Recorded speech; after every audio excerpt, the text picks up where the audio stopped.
یہ صرف اور صرف چند اشاروں پر جو ہے وہ طاہر القادری صاحب نے نکالی ہے، کیونکہ شیخ الاسلام صاحب خود تو کینیڈا کے شہری ہیں، اس کے ساتھ ساتھ شیخ الاسلام صاحب پرویز مشرف کے دور میں جب یہاں پہ بدترین واقعات پاکستان میں رونما ہو رہے تھے، اس وقت تو ملک چھوڑ کر وہ کینیڈا کی نیشنلٹی لینے کے لیے موصول چلے گئے۔ اس طرف آتے ہیں، میں چاہ رہا ہوں فیصل سبزواری کو بھی ساتھ رکھیں۔ فیصل صاحب، جس طرح بھی بات ہو رہی ہے، شجیل میمن صاحب تو کہہ رہے ہیں مگر ایک کمیٹی بھی تشکیل دے دی گئی ہے آج، 4 اس میں اہم لیڈر ہیں پیپلز پارٹی کے، اتحادیوں کے اعتماد میں لیں گے۔ آج شیخ الاسلام نے کہا کہ جمہوریت کو پٹری پر لانے کے لیے وہ یہ کر رہے ہیں، پٹری سے اتر چکی ہے جمہوریت، اس جمہوریت کا آپ بھی حصہ ہیں، کس طرح یہ سب ساتھ چلے گا؟ اور پھر اگر آپ کو منانے کی کوشش کی جاتی ہے تو کیا شرائط ہیں؟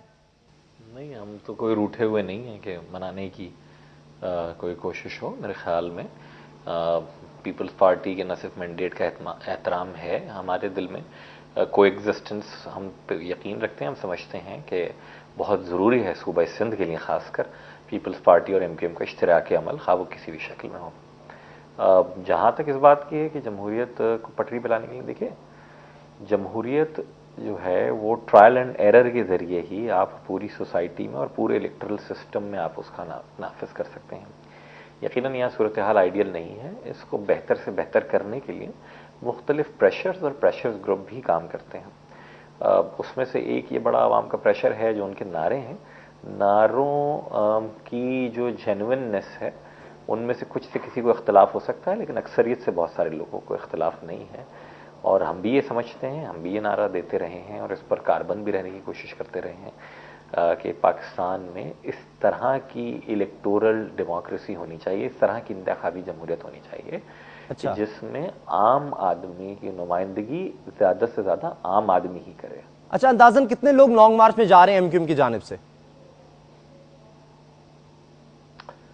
ایک بہت بڑی تعداد جا رہی ہے، میں یہاں بیٹھ کے کوئی اس کو ملین یا اس طرح کی تعداد نہیں دوں گا، لیکن مجھ سمیت MQM کے میرے خیال میں بہت بڑی تعداد کارکنان کی آپ کو نظر آ جائے گا۔ اچھا شجیل میمن صاحب، ابھی تک واضح حکمت عملی سمجھ نہیں آ رہی حکومت کی، یہ تو یقیناً کہا جا رہا ہے کہ لانگ مارچ کا راستہ نہیں روکا جائے گا، بڑے شوق سے کریں، مگر کنٹینرز ہیں، دوسری جانب شیخ الاسلام کہتے ہیں کہ اگر کچھ ہوا تو ذمہ دار حکومت ہوگی، وہ تیاری پوری طرح کر رہے ہیں، ان کے راستے میں جو ہے رکاوٹیں نہ کھڑی کی جائیں۔ دیکھیں میرے خیال سے اگر خدا نہ خواستہ، خیر میری یہ خواہش ہے کہ اللہ تعالیٰ خیر خیریت سے یہ لانگ مارچ اپنے پائے تکمیل تک پہنچے اور کوئی ناخوشگوار واقعہ نہ ہو، لیکن اگر خدا نہ خواستہ کچھ ہوا تو اس کا ذمہ دار شیخ الاسلام صاحب خود ہوں گے، کیونکہ جب ان کو تھریٹس بتائے گئے گورنمنٹ کے اعلیٰ حکام کی طرف سے، اعلیٰ ایجنسیز کی طرف سے کہ اس طرح کی کال انٹرپٹس کی گئی ہیں، تو وہ حکومت کی بات پر شیخ الاسلام صاحب نہیں مان رہے تھے، لیکن طالبان کے ٹکرز پہ انہوں نے ضرور کہا کہ مجھے طالبان کے ٹکرز میں نے ٹی وی پہ پڑھے ہیں اور وہ ایسا کوئی کام نہیں کریں گے۔ تو یہ بڑی افسوس اور المیے کی بات ہے کہ ان کو وہ طالبان جو کہ روز یہاں پہ معصوم لوگوں کی جانیں لے رہے ہیں، ان کی باتوں پر ان کو زیادہ اعتماد ہے، لیکن حکومت کی بات پر شیخ الاسلام صاحب کو اعتماد نہیں ہے۔ تو اگر خدا نہ خواستہ اللہ نہ کرے کوئی ناخوشگوار واقعہ پیش آیا اور اگر کسی کو بھی کوئی نقصان پہنچا تو اس کے ذمہ دار شیخ الاسلام صاحب بظاہر خود ہوں گے۔ خدشات ہیں فیصل سبزواری صاحب لانگ مارچ کے لیے اس طرح کے سیکیورٹی کے؟ علم میں آیا ہے کہ رحمان ملک صاحب کو میں دیکھا تھا وہ فرما رہے تھے، اور سیکیورٹی کے خدشات تو تمام سیاسی اجتماعات جو کم و بیش ہیں، خاص کر ان جماعتوں یا ان آوازوں کے جو اس انتہا پسند دہشت گردی کے خلاف مجتمع ہیں، تو انہیں رہتے ہی ہیں۔ تو میں سمجھتا ہوں کہ اگر اس طرح کی کوئی رپورٹس ہیں حکومت کے پاس تو ایسا ممکن ہے۔ اچھا، اور شجیل میمن صاحب، کیا پاکستان پیپلز پارٹی اور نون لیگ قریب نہیں آ رہے اس لانگ مارچ کی مخالفت میں؟ دیکھیں قریب آنے یا دور جانے کی کوئی بات نہیں ہے۔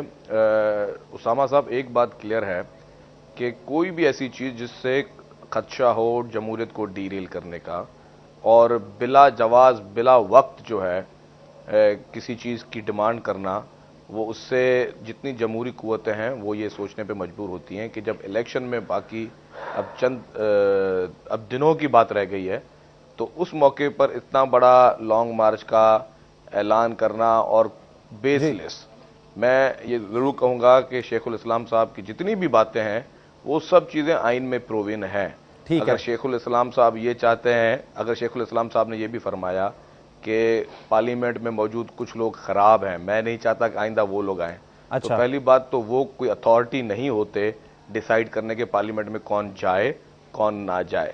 وہ جتنے بھی لوگ پارلیمنٹ میں آتے ہیں وہ عوام کے ووٹوں سے چن کر آتے ہیں. دوسری بات، اگر شیخ الاسلام صاحب کو کسی شخص پہ اعتراض ہے، اگر ان کو مجھ پہ اعتراض ہے کہ میں اگر غلط قسم کا آدمی ہوں اور میں پارلیمنٹ میں نہ ہوں، تو اس کے لیے آرٹیکل 62 ٹھیک ہے، یعنی آئینی طریقہ اختیار وہ کریں. بالکل ٹھیک ہے. اب پیپلز پارٹی اور ایم کیو ایم جو ہے ان کو دور ہمیں ہوتی نظر نہیں آ رہی، بظاہر دونوں جانب سے کہا جا رہا ہے، لیکن ایک اور بات سامنے آ رہی ہے. Peoples Party M Q M کو لانگ مارچ سے روکنے کے لیے ایک اور کام کرنے جا رہی ہے. اس کے بارے میں بات کریں گے اس بریک کے بعد. ہمارے ساتھ رہیے.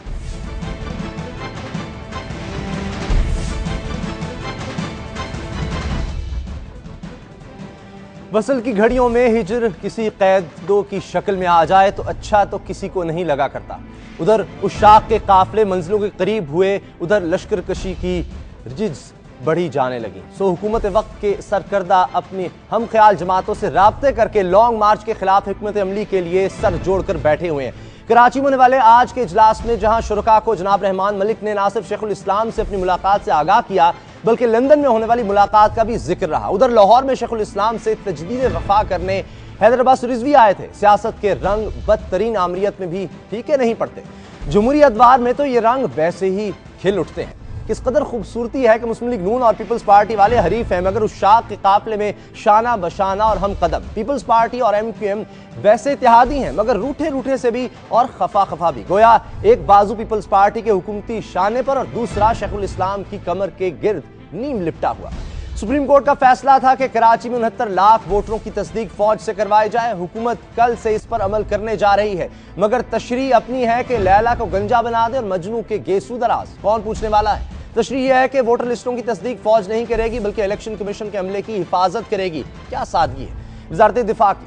شاید وہ نہیں جانتے کہ جن پولیس والوں نے کراچی میں آپریشن کیا تھا وہ تمام 256 افسر چن چن کر قتل کر دیے گئے تھے. اس انجام کو دیکھتے ہوئے مقامی اسکول ٹیچر کیا ووٹر لسٹوں کی تصدیق کریں گے؟ سوال یہ بھی ہے کہ فیصلہ وزیر دفاع کا ہے یا سیکرٹری دفاع کا، اور سوال یہ ہے کہ اس فیصلے کو نیم دلی سے ایک ہی جماعت نے قبول کیا تھا. کہیں حکومت عدالت کے اس فیصلے کی تشریح اسی جماعت کو منانے کے لیے تو نہیں کر رہی، اور وہ جماعت ایم کیو ایم ہے. شجیل میمن ووٹر لسٹوں پر سپریم کورٹ میں چیلنج کرنے والے محمد حسین مہنتی بھی شریک گفتگو ہوں گے. ہمارے ساتھ اسٹوڈیو میں تشریف رکھتے ہیں، امیر جماعت اسلامی کراچی ہیں. محمد حسین مہنتی صاحب، آپ کی درخواست تھی، کل سے اس پر عمل ہونے جا رہا ہے، باقاعدہ طور پر فوج کی نگرانی میں یہ سب کچھ ہوگا. اب آپ خوش ہیں؟ بسم اللہ الرحمن الرحیم.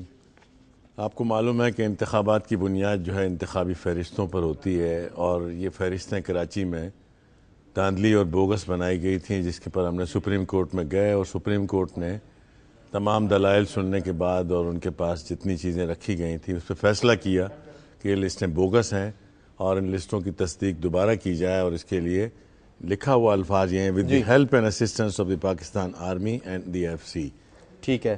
اور ہم لوگ یہ اسی لیے محسوس کرتے ہیں کہ انتخابی فہرستیں تو پہلے بھی الیکشن کمیشن نے بنائی تھی، وہی اساتذہ نے بنائی تھی اور ساری بوگس بنی تھیں اور ساروں پہ جو ہے قبضہ کیا گیا تھا.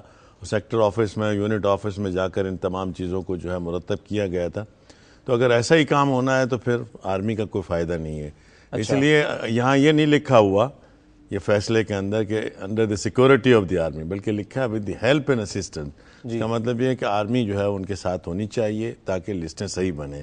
اور ہم محسوس کرتے ہیں کہ 1958 میں جو سینسس ہوئے تھے اس میں بھی فوجی جو ہے وہ سینسس آفیسر کے ساتھ ڈور ٹو ڈور گیا اور انہوں نے بہت ہی اچھے سینسس ہوا، اور وہ سینسس جو ہے پاکستان کی ریکارڈ میں سب سے اچھا سینسس بنا.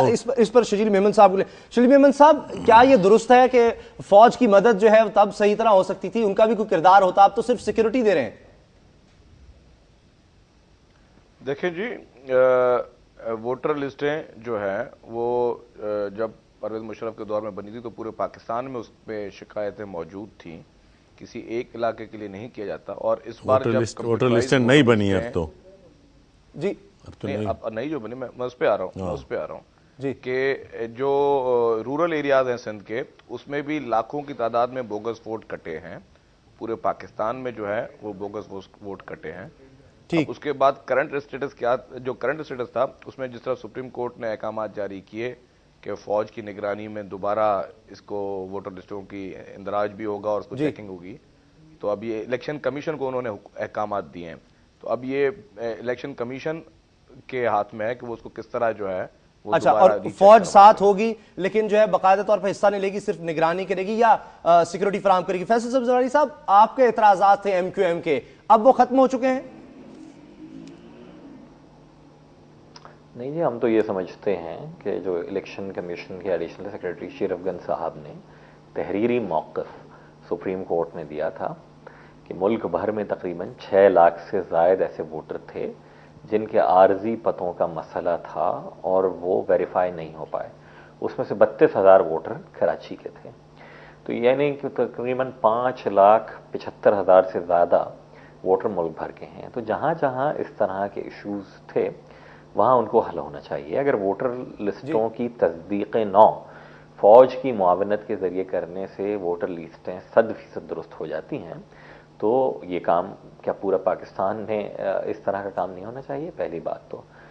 دوسری بات, جس طرح معزز مہنتی صاحب یہاں پر فرما رہے ہیں کہ جناب بوگس اور دلائل کو سننے کے بعد سپریم کورٹ نے کہا ہے تصدیق نو, یعنی جو پہلے سے ہی فہرستیں ہیں ان میں اگر کوئی اعتراضات ہیں. ایک تو اعتراضات ان کے ہوائی اعتراضات تھے کہ بقول ان کے 30 لاکھ ووٹر کراچی کے ادھر ادھر کر دیے گئے ہیں.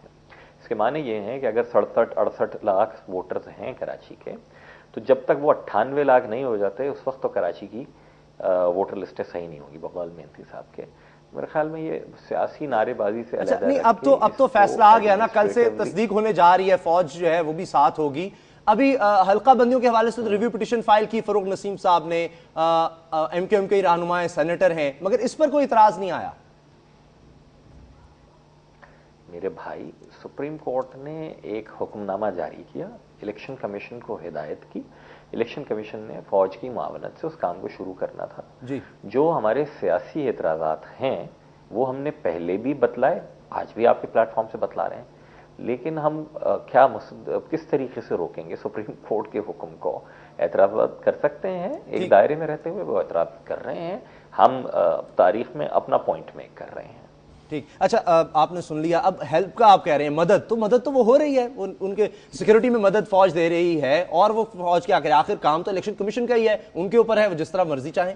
دیکھیے, اصل پہلی بات تو یہ ہے کہ جب ہمارا کیس تھا اس میں ایم کیو ایم پارٹی نہیں تھی, وہ انٹروینر بنے, فروغ نسیم صاحب وہاں بھی آئے اور انہوں نے یہی بات کی جو ابھی انہوں نے کہی کہ پورے پاکستان میں کیا جائے, صرف کراچی میں کیوں جا رہا ہے. اب جس طرح ہو رہے ہیں, اگر آپ کو اعتراض ہے آپ دوبارہ سپریم کورٹ جائیں گے؟ بہرحال اگر اس طرح سے ہوا تو ہم کنٹمپٹ آف کورٹ کی نوٹ کے لیے جانے کے لیے غور و فکر کر رہے ہیں, کیونکہ کورٹ کی جو اسپرٹ ہے اس کو فالو ہونا چاہیے, اور الیکشن کمیشن جو ہے وہ پتہ نہیں کس دباؤ کے اندر جو ہے اس کو نہیں کر رہا ہے.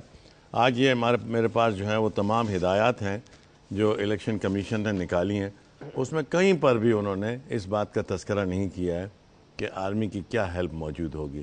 انہوں نے صرف ایک چیز لکھی ہے, وہ سپریم کورٹ کے فیصلے کا وہی ورژن جو ہے لکھا ہے کہ آرمی کی مدد سے اور ان کی اسسٹنس سے کیا جائے گا. تو ہم یہ سمجھتے ہیں کہ الیکشن کمیشن یہ وائلیشن کر رہا ہے, اب تو کل ہونے جا رہا ہے, جو فہرستیں بنائی جا رہی ہیں وہ غلط ہیں. یہ صرف جماعت اسلامی کو, مجھے اعتراض نہیں تھا, تمام پارٹیاں جو ہیں کراچی کی اس پٹیشن کے اندر, پاکستان مسلم لیگ نون بھی تھی, پی ٹی آئی بھی تھی, اور پیپلز پارٹی کے بھی اس میں ریمارکس تھے. لیکن پیپلز پارٹی کو اب تو کوئی اعتراض نہیں. تمام پارٹیاں جو ہیں مل جل کر ہم نے یہ تمام چیزوں کے نتائج نکالے تھے, اور ہم سمجھتے ہیں کہ اگر لسٹیں صحیح نہیں ہوں گی تو کراچی, میں بات پوری کر لوں, تو میں کہہ رہا تھا کہ جب تک کہ یہ چیزیں ٹھیک نہیں ہوں گی کراچی کے اندر قتل و غارت گیری کبھی بند نہیں ہوگی. کراچی کی قتل و غارت گیری کی بڑی وجہ یہ ہے کہ وہاں پر انتخاب جو ہیں فیئر نہیں ہوتے. اگر انتخاب فیئر ہونے لگیں تو انشاءاللہ کراچی کے نتائج تبدیل ہو جائیں گے. میرے پاس آخری منٹ ہے, یہ مجھے بتا دیں کہ کوئی حل ہے اس کا؟ جماعت اسلامی کے اعتراضات ہیں یا پھر یہ سپریم کورٹ ہی جائیں گے, وہیں سے کوئی ڈائریکشن لے کر آئیں تب کچھ ہو سکے گا؟ یہ کہتے ہیں کہ فوج کے ہاتھ میں ہونا چاہیے کوئی نہ کوئی نظام, صرف یہ نہیں کہ وہ نگرانی کر رہی ہوں سیکیورٹی کی, فوج کی مدد ہونی چاہیے. دیکھیں جی, اس میں اسامہ صاحب سب سے پہلی بات یہ ہے کہ یہ پٹیشنر گئے تھے سپریم کورٹ میں, سپریم کورٹ نے ڈائریکٹیوز دیے ہیں الیکشن کمیشن کو. اگر مہنتی صاحب کو کوئی اعتراضات ہیں تو یہ تو یا دوبارہ سپریم کورٹ سے رابطہ کریں یا الیکشن کمیشن میں دوبارہ درخواست دیں کہ جس طرح وہ کہہ رہے ہیں کہ کورٹ کے اسپرٹ پہ جو فیصلہ تھا اس کے اسپرٹ پہ کام جو نہیں ہو رہا جی اس کے لیے میرے خیال سے گورنمنٹ کچھ نہیں کر سکتی. یہ سپریم کورٹ اور جو ہے الیکشن کمیشن ان کو ہی ساری چیزیں کرنی. گورنمنٹ کو جہاں پہ جو چیزیں پرووائڈ کرنی ہوں گی, ہمیں جس طرح کے ڈائریکٹیوز ہوں گے ہم لوگ وہ چیزیں پرووائڈ کریں گے. اچھا ٹھیک ہے, بہت شکریہ آپ کا شجیل میمن صاحب, محمد حسین مہنتی صاحب آپ کا, اور خاص طور پر فیصل سبزواری صاحب آپ کا شکریہ, کیونکہ آپ کی والدہ بھی بہت بیمار ہیں, پھر بھی آپ نے پروگرام میں شرکت کی, اور ہم دعا گو ہیں اور سب دیکھنے والوں سے اپیل کرتے ہیں, درخواست کرتے ہیں کہ وہ بھی دعا کریں کہ اللہ تعالیٰ فیصل سبزواری صاحب کی والدہ کو اور سب کی ماؤں کو صحت کاملہ عطا فرمائے. آپ تینوں کا بہت بہت شکریہ. ٹاپ سٹوری میں اگلی سٹوری بھی شامل کریں گے, اہم سٹوری ہے. اس بریک کے بعد کہیں مت جائیے.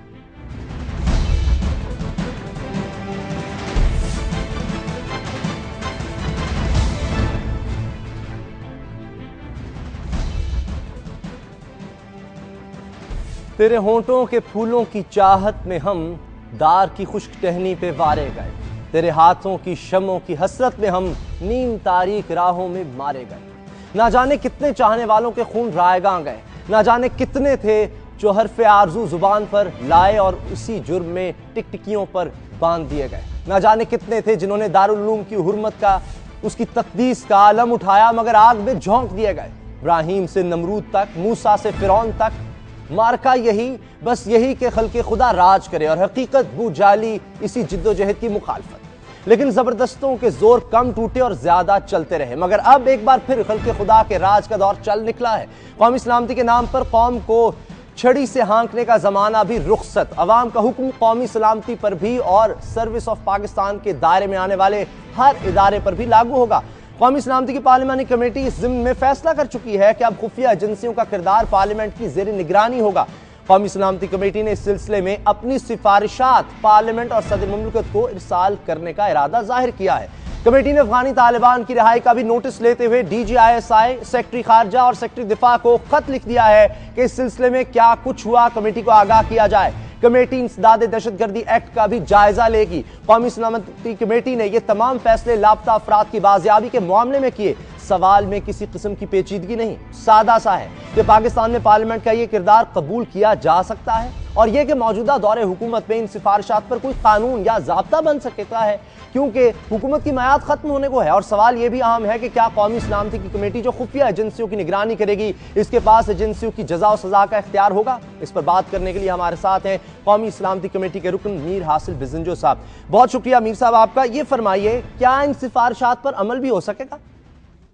دیکھیں, ایک تو بات یہ ہے کہ بنیادی طور پہ اس قسم کی بہت سی چیزیں ہیں جن کی طرف سے اس سے پہلے توجہ نہیں گئی ہے یا غفلت برتی گئی ہے. کم سے کم اس کمیٹی نے پہلی دفعہ ان چیزوں کو ہائی لائٹ بھی کیا ہے, ان کو انڈر ڈسکشن بھی لایا ہے. دیکھیں, اب یہ سفارشات ہیں, اب ان کا ایک اور آگے پروسیس ہے جی. اب اس میں پہلے یہ ظاہر ہے کہ یہ نیشنل اسمبلی میں جائیں گے, نیشنل اسمبلی کے بعد سینٹ میں جائیں گے, پھر ایک قانون کی شکل اختیار کریں گے. تو ظاہر ہے اس پروسیس میں بھی تھوڑا سا وقت لگے گا. تو اسی لیے ہم سمجھتے ہیں کہ اگر قانون موجود ہی نہ ہو کسی مسئلے پہ تو پھر تو آپ کچھ بھی نہیں کر سکتے. اچھا, ہم کہتے ہیں کہ ان سفارشات کو جتنا جلد ممکن ہو اچھا, نیشنل اسمبلی اور سینٹ سے جو ہے قانونی شکل دینا چاہیے. لیکن آپ کہہ رہے ہیں اس میں وقت لگ سکتا ہے, تو چند ہفتے تو اس حکومت کے پاس رہ گئے ہیں, تو قانون کیسے بن سکے گا؟ یہ نہیں, میرے خیال میں اس میں ہمیں یہ نہیں دیکھنا چاہیے کہ ہمارے پاس کتنے ہفتے ہیں, مگر اگر 2 مہینے بعد پھر ایک اور اسمبلی آئے گی تو یہ سفارشات تو ایز اٹ از رہیں گی, یہ کہ ڈراپ نہیں ہوں گی, بلکہ ہماری کوشش ہوگی کہ اب ہم نے جو ریکویسٹ کی ہے گورنمنٹ کو یا منسٹری آف لا کو, جی, اب اگلے جو سیشن ہوگا نیشنل اسمبلی کا, اس میں کم سے کم آپ ان کو پٹ کر لیں. اگر یہ نیشنل اسمبلی میں پٹ ہو جاتی ہے تو اس کے بعد یہ خود آٹومیٹکلی ایک پروسیس میں چلے جائیں گے اور وہ قانونی شکل اختیار کرے گا, ایک لا بن جائے گا. سب سے بڑی مشکل ہے کہ ہماری ان چیزوں کے متعلق ہمارے پاس لا ہی موجود نہیں تھا, گائیڈ لائن ہی موجود نہیں تھا. کم سے کم ان سفارشات سے ایک گائیڈ لائن مل گئی ہے جن کو آگے جا کے آپ قانون بنا سکتے ہیں. اس کے علاوہ ہماری کمیٹی کے علاوہ بھی جو اسٹینڈنگ کمیٹی جو ہے وہ بھی اس پہ کام کر رہے ہیں جی, اور ٹیررسٹ لا پہ. لیکن فیئر ٹرائل بل تو اب قانون بن چکا ہے, اس میں ایجنسیوں کے پاس کافی اختیارات بھی ہیں, تو یہ سفارشات اس کے تضاد میں نہیں؟ نہیں, ایجنسیز کے پاس نہیں, وہ دیکھیں وہ پولیس کے اختیارات تھے.